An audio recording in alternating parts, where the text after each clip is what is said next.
Assalamualaikum dan salam sejahtera murid-murid bersama Cikgu Ridwan bagi subjek pendidikan jasmani tahun 4. Seperti biasa, sebelum kita mulakan pembelajaran kita pada hari ini, jom kita bersama-sama menonton video ini. Jom. Selamat datang ke pertandingan lompat berpagar. Nampaknya peserta kita sudah bersedia. Oi, jom sokong Sofi sama-sama.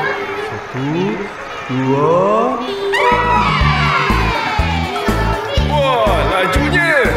Nampaknya ketiga-tiga peserta berjaya melepasi pagar pertama. Peserta biru berada di depan sekali. Cepat Sofi, Sofi di mana? Okey, mereka sudah sampai halangan kedua. Mari kita lihat. Alamak, peserta biru dah jatuh. Tinggal lagi 2 peserta untuk melepasi pagar ketiga. Adakah mereka berjaya? Aduh, peserta kuning tersangkut pula. Macam mana dengan peserta merah? Sofi, Sofi, Sofi, Sofi. Ya. Wow. Ya. Yeay, Sofi berjaya. Sofi. Tahniah! Peserta merah telah berjaya. Tahniah Sofi. Terima kasih semua. Alright. Hari ini kita masih lagi berada di unit 6, mengejar juara. Asas berlari, dengan tajuk kita pada hari ini yaitu lari berhalangan. Pada akhir pembelajaran pada hari ini, murid-murid akan dapat apa? Dapat mengetahui jumlah langkah tekal setiap kali melepasi halangan secara berterusan.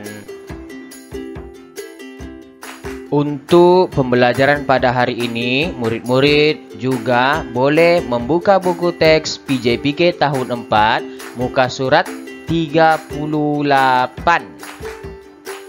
Jom kita bersama-sama lihat gambar yang pertama terlebih dahulu.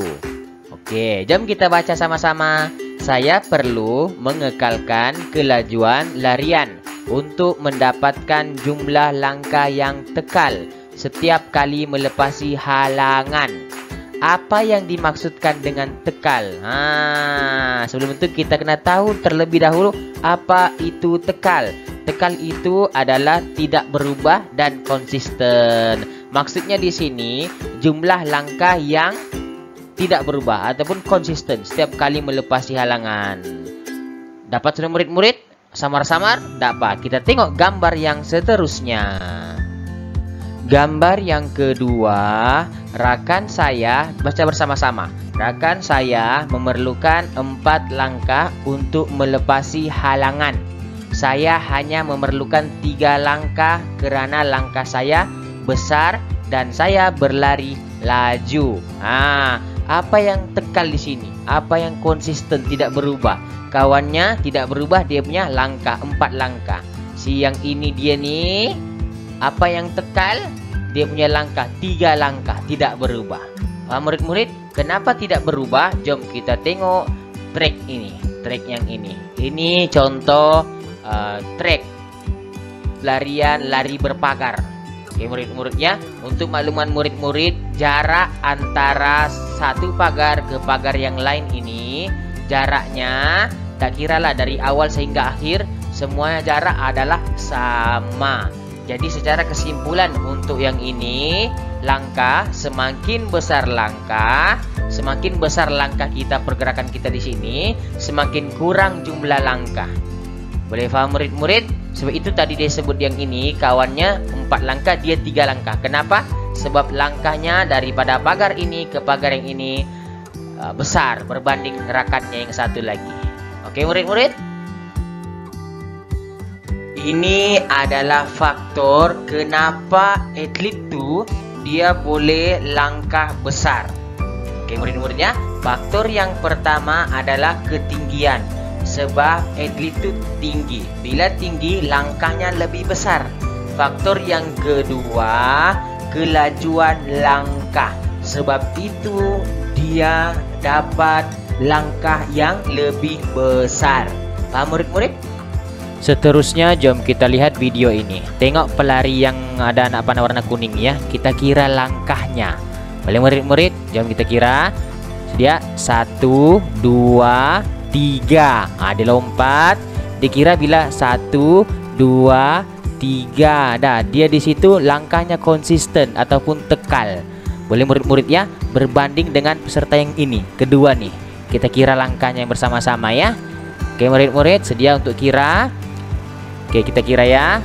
Mendarat, kita kira 1, 2, 3, 4. 4 langkah, tadi 3 kan? Kita kira lagi sekali. 1, 2, 3, 4. Dia lompat. Oke, jelas. Tengok. 1, 2, 3, 4. Dia lompat. Faham murid-murid?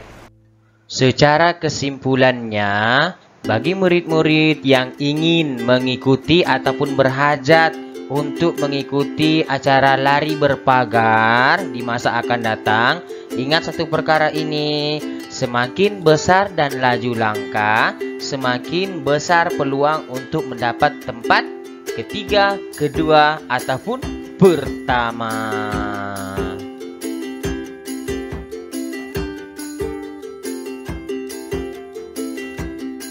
Tugasan pada hari ini, apa yang murid-murid cikgu perlu lakukan? Jawab soalan kuis lari berhalangan, di mana nanti cikgu akan bagi link kuis dalam grup WhatsApp kelas masing-masing.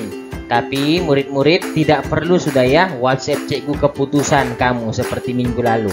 Apa yang perlu kamu buat? Sebelum menjawab kuis tu, dia minta kamu tulis nama. Tuliskan nama penuh kamu dan kelas kamu. Nama penuh ya, dan kelas. Oke murid-murid, itu saja daripada cikgu pada hari ini. Jumpa lagi pada minggu hadapan. Jaga diri, jaga jarak. Yang paling penting jangan lupa berdoa. Bye. Assalamualaikum.